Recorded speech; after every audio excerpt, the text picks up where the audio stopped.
So our next speaker is Sabine Gabrysh from the Potsdam Institute for Climate Impact Research and Charité Universitätsmedizin Berlin in Germany.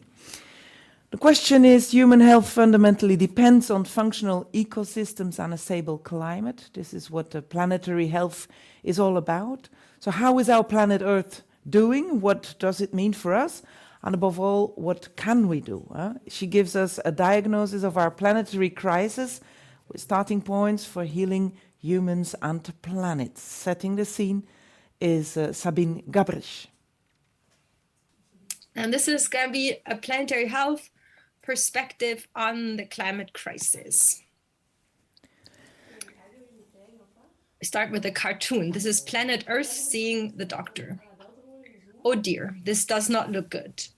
You have sustained severe forest burns and are running a fever from an excess of greenhouse gases. This seems an a case of advanced stage Homo sapiens infection or infestation. And then the joke continues, but don't worry, that will pass. And we will take a medical history and examine the patient. We will make a diagnosis and discuss the prognosis, and then we'll talk about therapy options together. So broadly speaking, planetary health is about the health of humans and planet Earth. It builds on other similar concepts, including eco-health, One Health, and conservation medicine, and wants to integrate these. The concept also builds on public health, international and global health, and goes beyond these by not only considering social, economic, and political conditions and cross-border determinants needing global cooperation, but also explicitly the natural systems of the planet, a very broad concept of health. In 2014, a very clear and visionary manifesto was published in the medical journal The Lancet, titled From Public to Planetary Health. Well worth reading, it's just one page. It's a call to action, actually, for a new social movement. 1 year later, a comprehensive scientific report on planetary health was published by a joint commission of the Rockefeller Foundation and The Lancet. The Planetary Health Alliance was founded based at Harvard, and the scientific journal, The Lancet Planetary Health, was launched a little bit later. So phrased in a slightly anthropocentric way, planetary health deals with the foundations of human health and with the relationships between these. This includes political, economic, and social factors that influence health, but also the natural systems of our planet on which the existence of human civilization depends. And the methodological approach is transdisciplinary. What does that mean? Different disciplines, including health sciences, social sciences, natural sciences, but also humanities, as well as local communities, join their perspectives, because only then can we understand the big picture or the elephant. The Lancet Commission identified 3 key challenges of planetary health. Imagination challenge means rethinking the relationship between humans and nature or the planet. So what is progress really, and questions like that. I get some sound from Storycatchers 2 in now. If you want to mute that, I'm not sure if that makes sense. Then after the imagination challenge, there's the knowledge challenge.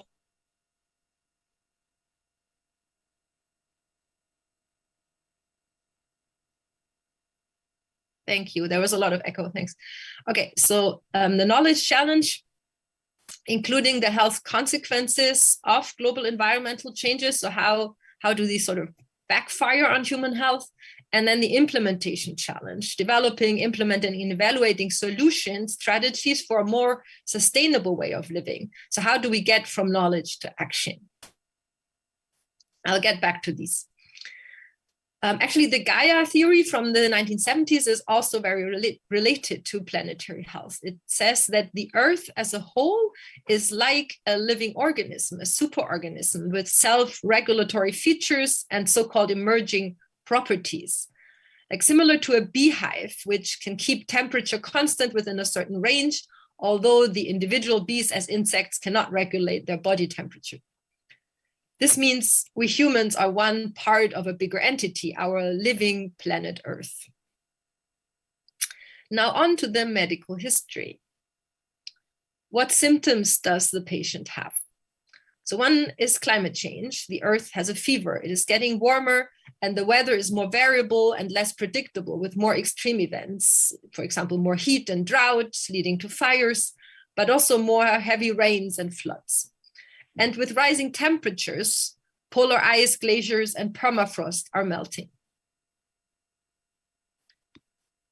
Here, the fever curve with colored stripes. Blue is colder and red is warmer than average since 1850. No statistical knowledge is required to see the clear increase in temperature, especially in recent years. So far, globally, about 1.1 degrees. And this graph shows the most important greenhouse gas, carbon dioxide, or CO2, over the last 300 years. Before industrialization, the concentration was about 280 ppm, and now it's above 410. This is over the last 10,000 years, the Holocene, a very stable period, and here we can see a spike. And this is the last 800,000 years over ice ages and interglacials, and here's the current rise, which is a difference similar to an ice age, like CO2 concentrations that humans have never experienced before. Moving to the second symptom, pollution of air, water, and soils with waste products and toxic chemicals. The air is polluted from burning fossil fuels and from forest fires. A huge number of new chemicals have been released into ecosystems, including pesticides and fertilizer from agriculture, and ever more plastic waste. Here's some impressions. This is a photo from the film Midway. Even on this remote Pacific island, the albatross chicks die because their stomachs are full of plastic. Third symptom is a massive loss of biodiversity. Natural ecosystems are degraded and lost to agriculture and urbanization. Populations of wild animals are shrinking and species go extinct at an alarming rate. Here are some pictures from the Earth's surface, natural landscapes being replaced. And species extinction affects big mammals such as rhinos and apes, but also amphibians and insects, as well as plants. Biodiversity is also lost underwater. The warming leads to bleaching and dying of corals, and the species-rich coral reefs disappear. By now, 90% of the biomass of mammals on this planet now are humans and their domesticated animals. The human ecological footprint increased because firstly, human population increased, and secondly, per capita consumption increased, and this multiplies, shown here as an area, from 1900 to 1950, and then a huge increase to 2010. This is called the Great Acceleration. The human influence on the planet is now so large, so global, that geologists have suggested we are in a new geological era following the Holocene, the Anthropocene, the age of humans. Some have suggested to rather call it Capitalocene, as it's not humans in itself, but our economic system. So how are humans themselves doing? With rising prosperity, we saw huge health improvements for billions of people over the last decades. Child mortality dropped dramatically and life expectancy increased. Fertility halved over the last 50 years to 2.5 children per woman globally, which means population growth is slowing down. However, 1 billion people still live in extreme poverty. Over 800 million people do not have enough food. Over 5 million children die every year from diseases that are preventable or curable, such as birth complications, undernutrition, and infections. At the same time, obesity increased tremendously, with now 2 billion people overweight or obese. And as a consequence, chronic diseases like diabetes and cardiovascular diseases are on the rise worldwide. In addition, pandemics are a major threat to human health, including influenza, HIV/AIDS, and now COVID. So now moving to diagnosis and prognosis. The concept of the planetary boundaries can be useful here. Scientists have defined measurable indicators and thresholds for different subsystems of the planet, but similar to diagnostic parameters in medicine, which show in how far body functions are within the normal range. Of these planetary boundaries, we've already transgressed some, such as biodiversity, and we're close for others. It is important to realize that many things are not linear, not in the body and not in nature. First, the system buffers for a while until reaching a limit when it suddenly changes or collapses. And sometimes, like in a domino, the next system also collapses. For biodiversity and for the climate system, several tipping elements and positive feedback loops exist. One example, the Greenland ice sheet melts as it gets warmer, and then the thinner it gets, the warmer the air around it at the lower altitude, and then it melts even more, and from some point it will melt down completely, which leads to 7-meter sea level rise. Which brings us to the prognosis. What are the likely consequences? So at 1.5 degrees of global warming, impacts are severe, but with some effort and a bit of good luck, we may be able to still handle them. At 2 degrees, the chances are already much worse. 3 degrees, 4 degrees, and more would just be a nightmare, which is why the global community has agreed in Paris to stay well below 2 degrees of global warming, ideally 1.5 degrees. Now, if all the concrete action commitments of all countries so far would be fulfilled, including the new ones that were made at the recent meeting in Glasgow, where would we end up? People have calculated that it's still about 2.4 degrees. So while the Paris Agreement is there, commitments are still insufficient to meet its goals. So what does that mean? The Earth has seen mass extinctions before, the last one with the dinosaurs. The planet will survive. It's about the animals that live now, the corals and bees and chimps and the plants and fungi. And it's about us humans, our survival and well-being, our civilization, peace, and freedom, with now 7.9 billion people, many in coastal areas, who all want to eat and drink every day. We basically harm ourselves and our children in all generations to come. If we destabilize the Earth system, how does this backfire on our own health, on direct and more indirect pathways? Here it's important to realize that the consequences of global environmental changes on health are filtered by social dynamics, these mediating factors.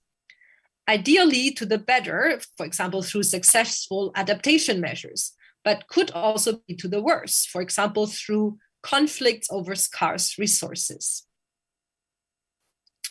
Direct health effects can be caused by extreme events such as floods, storms, heat, and fire. Heat waves are killing people here in Europe every year, and for already hot regions like South Asia, it's even worse. Indirect health effects can be mediated through changes in ecosystems. This includes increased transmission of infectious diseases, when, for example, mosquitoes move to new areas, such as malaria, into African highlands. It also includes undernutrition and famines when harvests fail due to droughts or floods, but also increases in allergies as there are more pollen in the air during longer periods with the warming. Then the health effects that are mediated by social dynamics are more difficult to quantify, but potentially enormous. This includes increases in poverty, political destabilization, and violent conflicts over scarce resources, migration and displacement because of that, or due to sea level rise, with many negative health impacts, including on mental health. Here you see the around, actually I should now make it 8, the around 7 billion people globally, 1 billion very poor and 1 billion very rich, and the rest somewhere in the middle. The increase on human well-being and health along this development path has been at the expense of hugely increasing our ecological footprint on the planet. The use of our natural resources is now exhausting the planet's buffer capacities.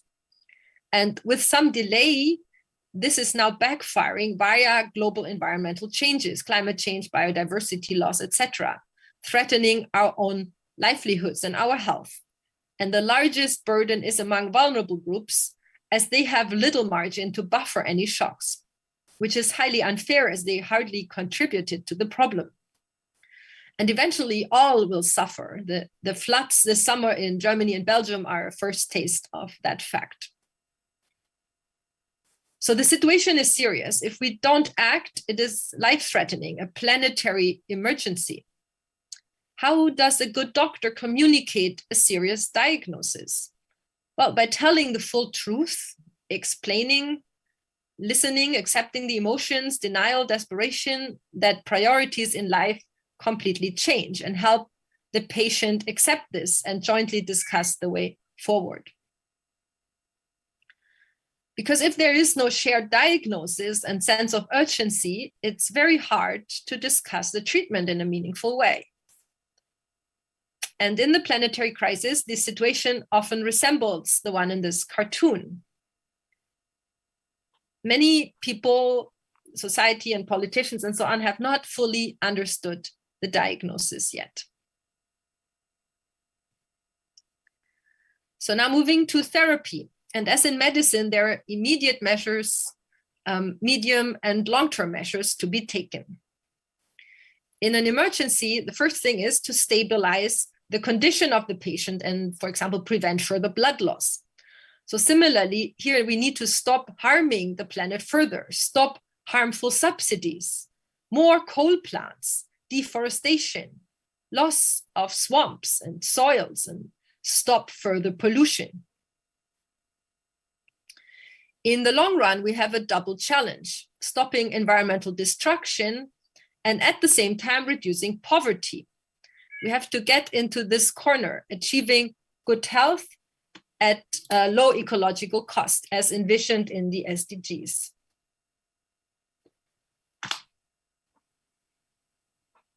And although I focus on the climate, we need to consider all the planetary systems when we treat the patients. So not just treat the fever and forget about the liver or the kidney, but the following slides are going to be focusing on climate, but to keep that in mind.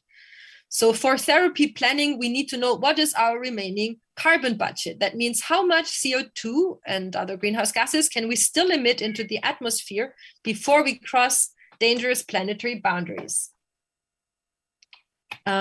According to the most recent IPCC report from this year, if we emit another 400 gigatons, we should still stay below the 1.5 degrees in 2/3 of the models.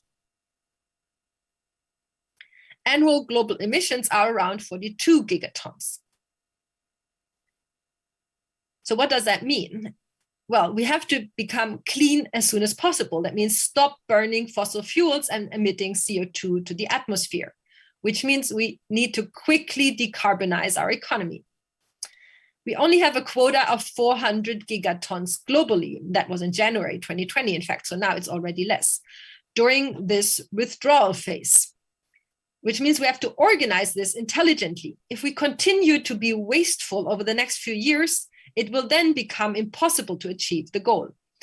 And we have to distribute wisely. The 400 gigatons was global. So who is allowed how much? At the same time, we need to fight poverty. So which path do we choose to get to net zero emissions within the budget? So the later we start reducing, the more abrupt we need to reduce, which implies much higher social and economic costs if we switch off everything suddenly. And if we then don't manage to reduce so steeply, we will overdraw the budget. The Earth will heat up more with even higher risks for livelihoods and health, which is why it's so important to start immediately.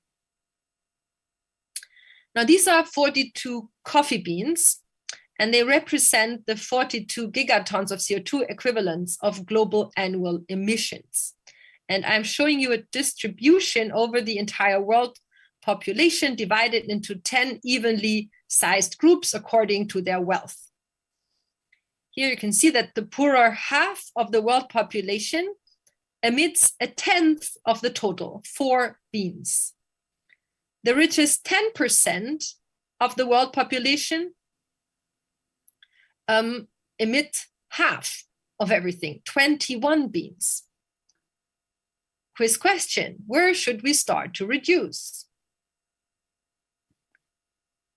Now, these are now calculations per person by countries.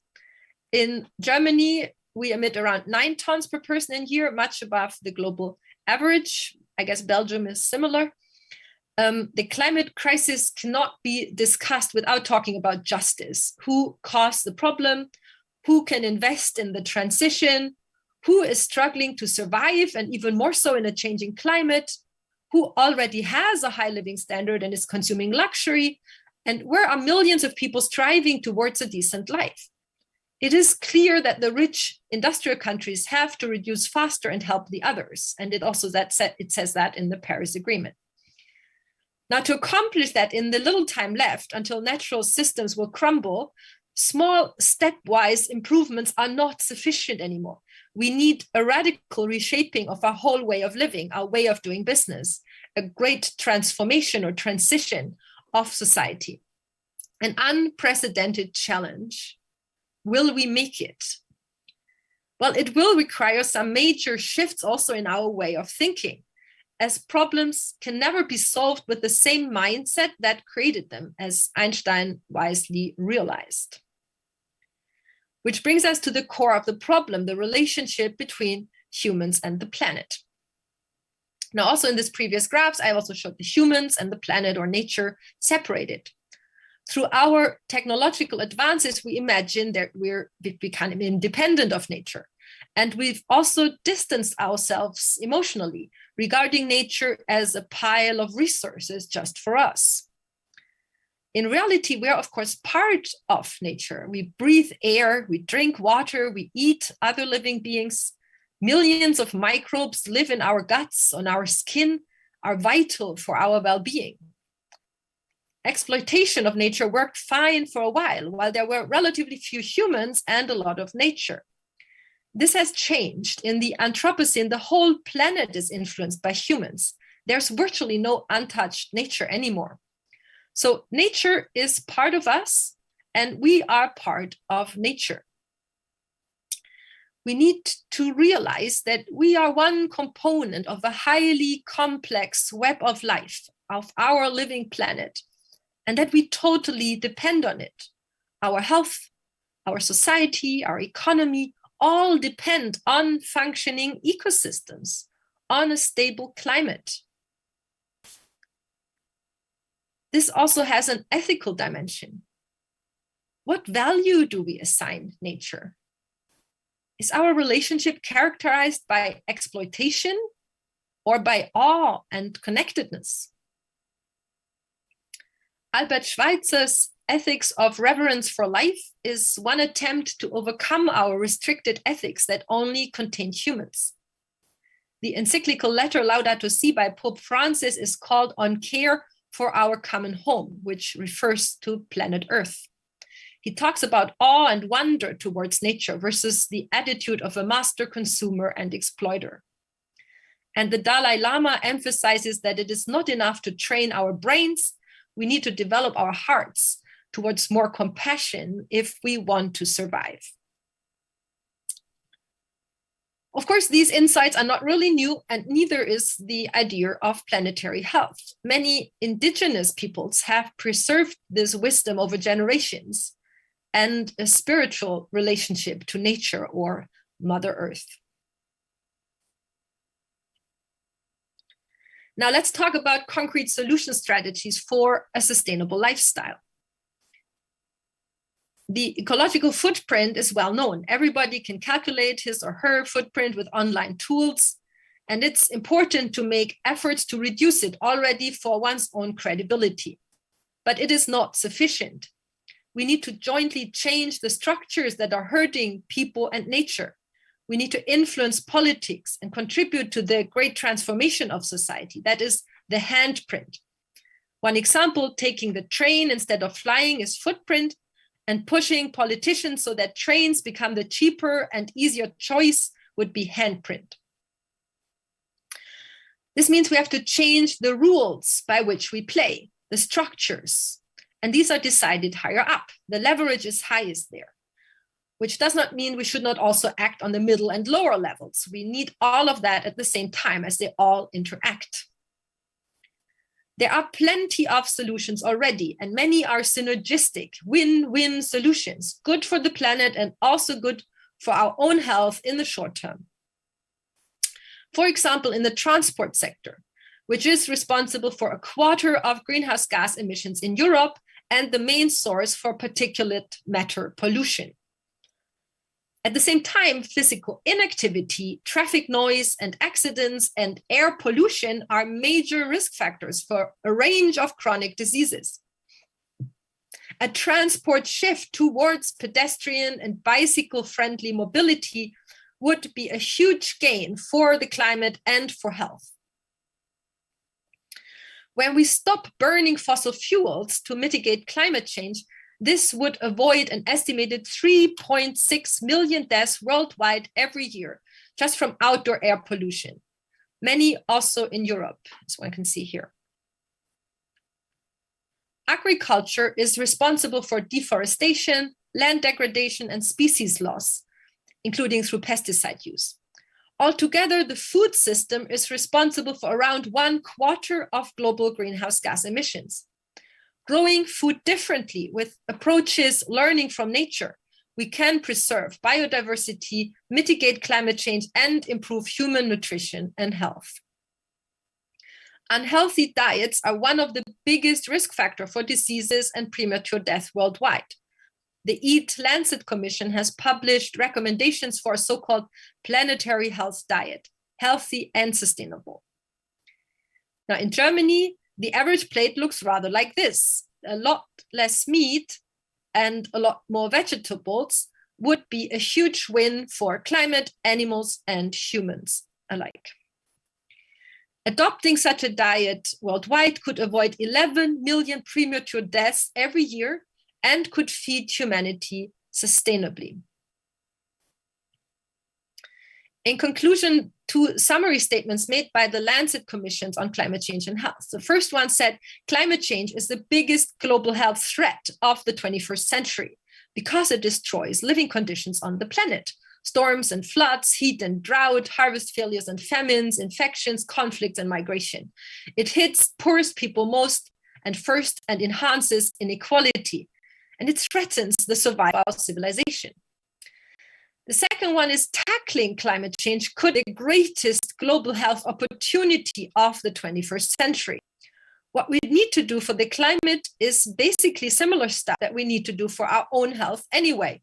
The win-win situation, making cities easy to walk and bike, to have more exercise, reducing air pollution, eating less meat and more vegetables. All these are good for the planet and good for our health. Earlier this year, this UNEP report was published that looks at the three crises, climate change, biodiversity loss, and pollution, and their solutions together, and connects them to human health. It demands a new relationship to nature and to each other. UN General Secretary Guterres made very clear in his speech that we are in an emergency and need to act accordingly. Many good solutions exist already, but they're still in a niche, shown here in this graph. These are the pioneers, and sudden events in these mega trends up here can open windows of opportunity, which allows these niche things to become the new mainstream. And such a window of opportunity has been opened with the Fridays for Future movement and other for future movements, and now also with the Corona crisis, which is really shaking the mainstream. More and more people are realizing that we are in a planetary emergency. The health professions are also increasingly active for healthy people on a healthy planet. The Health for Future movement in Germany has grown tremendously with groups now in over 60 cities. The fundamental societal change that we need will not happen by itself and come from above. Societal actors need to push for it. There are massive interests against it. It's not just about facts and knowledge, it's about power. We know this sort of from the fight against tobacco industry. The transformation towards sustainable societies is resisted by those who profit from the status quo. As Gandhi wisely said, first they ignore you, then they laugh at you, then they fight you, and then you win. So we need to form alliances and create a positive vision for a better, healthier, sustainable world, which already exists in niches. There is no blueprint for such a transformation. It's an unprecedented challenge. We have to experiment to some degree, be creative, and act into the open, learning while doing and evaluating. And to start to act will unleash a lot of energy. Enthusiasm is important, also having fun. And the first step is to realize that we are in an emergency, that our house is on fire and business as usual as on this golf course is no longer appropriate. The COVID crisis has shown us how vulnerable we are, our health systems, our societies, and how closely everything is connected on this planet. We can use this opportunity and reconsider our priorities. What kind of future do we want?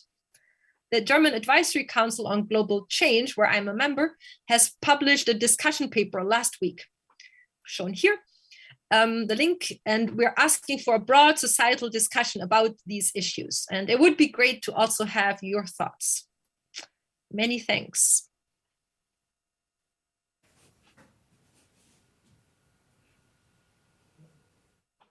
Thank you very much, Sabine Gabrysh. What an amazing explanation, what an amazing setting of the scene of this day. I would like to ask you to stay with us because we'll probably have some questions. I'm inviting you all to put some questions in the Q&A, pushing on the Q&A dot, and then I will receive them. I have a first one for you, Professor Gabrysh. What would you suggest to Beacon's Health members to prioritize in their activities?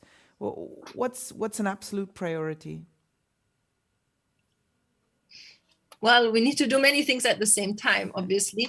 So we need to adapt to what's already coming with the heat, etc. We need to change the footprint also of the health sector. But what I personally think is maybe the most important is the voice of health professionals in society, because we have a lot of trust among the population, and it's our responsibility to protect life and protect health. So if we speak about these issues with a clear voice, I think that can have a huge impact. And I think that's really important. That's maybe the biggest handprint we can have. I have noticed that in your communication, you're using a lot of very clear and symbolic images. Is that the suggestion you would give to people who are giving instructions to others or who are teaching others the importance of climate justice? I think it helps because if you use the normal academic language, it doesn't reach people's hearts. It's too abstract maybe, and a picture says more than 1,000 words, people say. It can also transport other things that you can't easily put into words, so I'm trying to use that. Yeah, it looked as a very good example. That's why I'm mentioning it. Here somebody says, thank you for this concise presentation. Can you please explain what you meant by stopping meat production and why? I didn't say stopping meat production. Okay. I said I showed the Planetary health diet, which has a lot less meat than we currently eat it, but it does contain meat, but just a lot less. Yeah, and that the reason for that is that meat needs, I think, 70% of the agricultural land. And if we could reduce that, it's actually good for our health, and we could free a lot of land that we can use for biodiversity preservation and for other things. That we have this double crisis, not just climate. Also, one is the energy use for producing meat, which is a lot higher. So the carbon footprint of beef is very high, also because of the methane, but also the biodiversity implications of all the fodder production the soy production, restoring the rainforest, etc. That's why if we can reduce meat in those societies that consume too much of it, that would be a big win-win. Obviously, in other countries, like in rural Bangladesh, where I'm working on a project on undernutrition, that is not the priority there. There people eat hardly any meat, that a little bit more animal products would be beneficial for health there. So this is not the one size fits all in the world. Yeah, I get another question on the same matter. Shouldn't be the overall food industry shouldn't the overall food industry be tackled?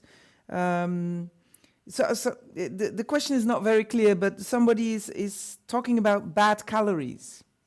Yeah, I think the food industry is a big problem. Yeah, they focus on cheap calories because that's where they make most profit.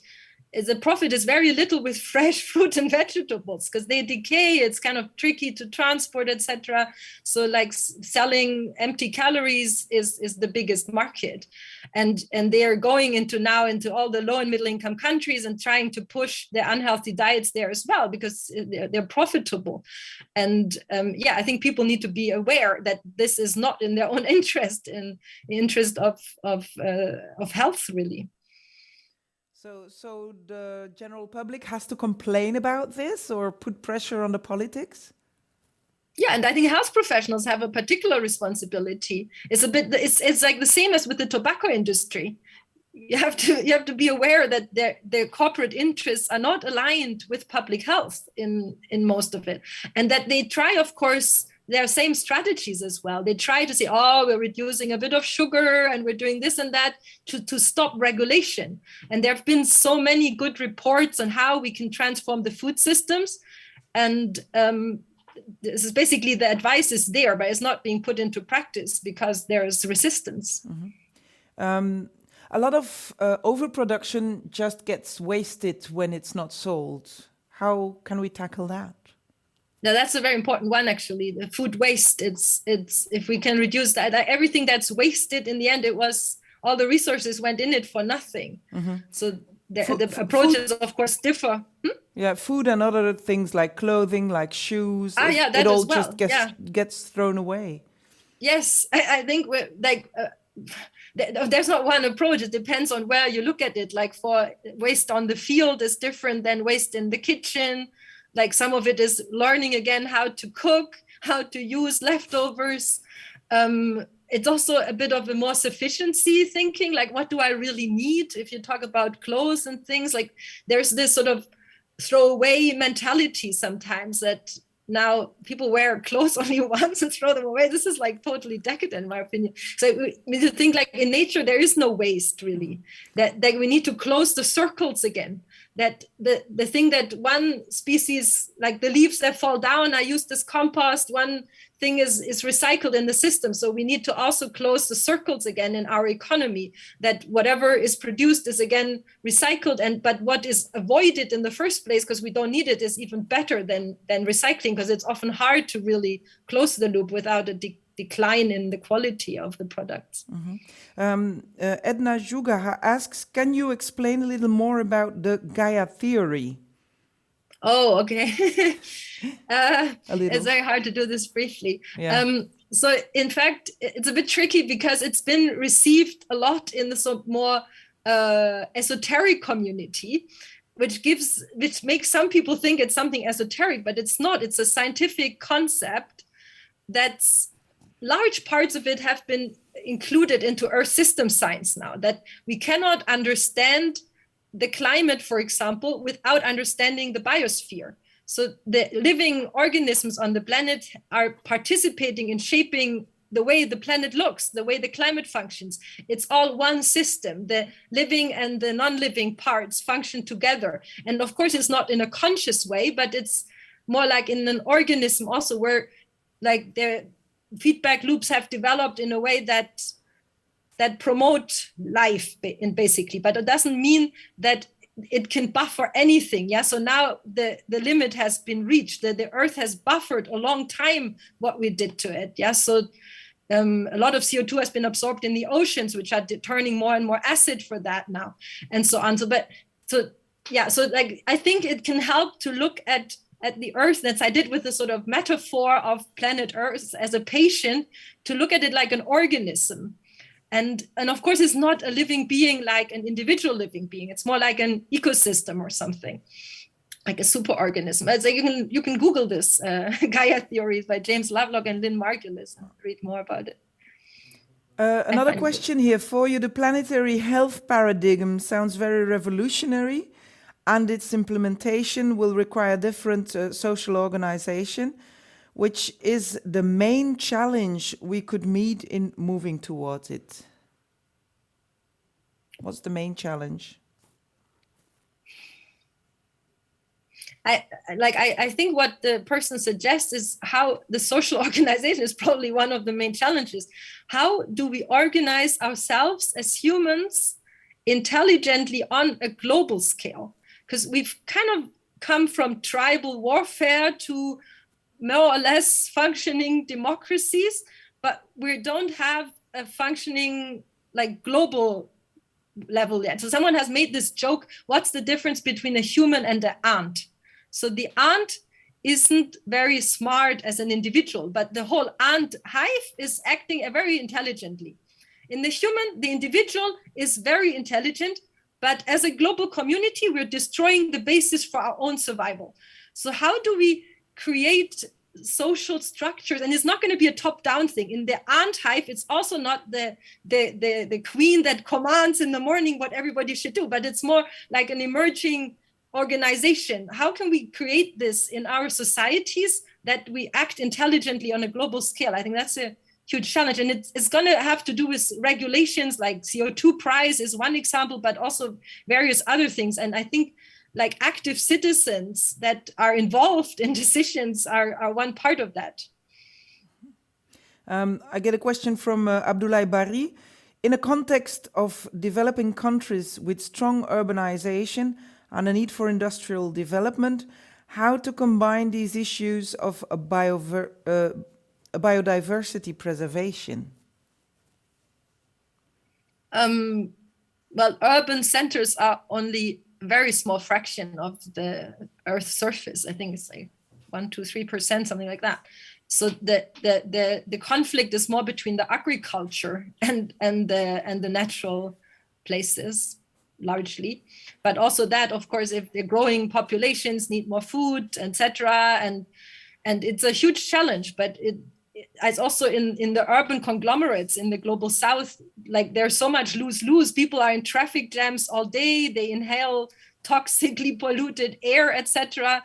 So, and they're partly moving towards diets that are less and less healthy than some traditional diets were, etc. So I think there are many win-win solutions, but they're of course more difficult when you don't have when you're in a society that's totally resource constrained, where already so many people are suffering. But also sometimes there are big gains to be had. Like, for example, in the agriculture in many African countries can be increased in its productivity with agroecological tools. The soils are depleted, and if there's a better management of that, using clever ways how you can do this with agroforestry, with other things, then it could help the farmers to become more climate resilient, to have more varied crops, diversifying, and be more have a better income and better nutrition for themselves and their family, and reduce the need to farm even more land. So there are solutions out there, but it's the challenge is how we adapt and implement them with the local communities in a good way. Yeah, there are some interesting examples of that kind of farming already in Africa. The advantage is they're not basing on the way we produce, so they can reinvent themselves without the whole. That's sort of this idea with this path I showed. Like the low income communities, they don't need to follow the same destructive path. They can kind of leapfrog into a sustainable future, and the richer countries should help by transferring technologies or like transferring some of it so like they know everything, but actually most indigenous people know a lot about how to grow foods, etc. So, but still supporting with solar energy, things like that could help.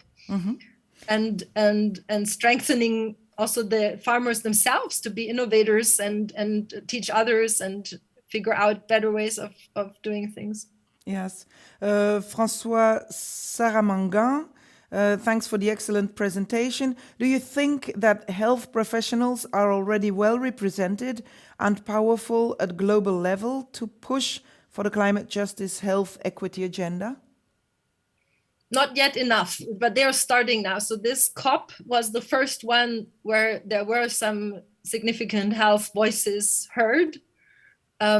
But we need a lot more of that. So in Germany, it's just been the last couple of years really where the health professions have realized that they also responsible and have to get involved. I was at the Medical Doctors Society, or what is it called? Bundesärztetag.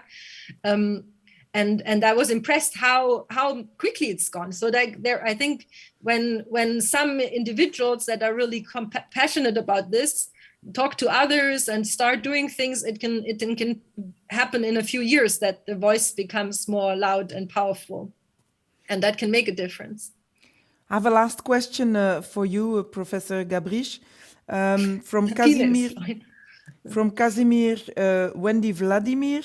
Considering the urgency of the climate issues, have you witnessed an interest among this field of study, among young students around the world? And is it still a lack of expertise in that sector? I have noticed a big interest, yes. I receive more emails and applications than I can handle. And yes, I think there's no lack of interest. I think young people have realized a lot better and quicker than many older people on what's at stake and how important this is. And and programs are now sprouting partly because students are pushing for it. Like universities, of course, they do also what the students demand. So when they ask for it and there's a movement for it, then new courses, new programs will emerge. And we need more of that. We have a lot of specialization also in depths in different disciplines, and we need also a little bit more cross-disciplinary thinking to bring things together, because a lot of the solutions will require this transdisciplinary thinking that I showed with my elephant picture, and training students in that is important, because you need to speak different languages to be able to work with other disciplines. You yourself feel pushed forward in the thematic by the young people? Yeah, it gave me lots of enthusiasm to see how the debate has changed when the Fridays for Future movement started, and I've participated in the Scientists for Future movement and the Health for Future movement, because I think the young people can't do it alone. It's everybody else needs to join in, but they've spoken with a clear voice and made it also from an environmental issue to a justice issue. And I think that was quite important to realize that. And it's a health issue on top. And that's sort of our responsibility to like bring that together and make it clear how much opportunity is in this as well for a healthier future. Time is up for us, but I don't want to exclude the last one who sent a message, Edna Yuga. What legacy in terms of awareness can we leave for future generations? Oh, this is the imagination challenge questions. I think that's the, like, what kind of future do we imagine? How do we want to be remembered, etc.? That's the right question. Yeah, so that everybody needs to think about that every day. There's not like one solution sentence I have. And this last slide, I actually share the slides so you can put them up somewhere so people can look up links, etc. So I'd be quite interested in that debate that follows now from our discussion paper, and especially in that aspect of the imagination of the future and the vision we have. Yeah. Thank you very much, Sabine Gabrysh. We're offering all of our attendants now a short coffee break. let's say 10 to 15 minutes, let's say 10 minutes. During the coffee break, you will be able to see photographs of Sarah Dada, and her thematic is global food systems and climate change. You will be able to watch that, take your own cup of coffee, and come back at 20 past 10. quarter past 11, sorry, Central European time. Thank you.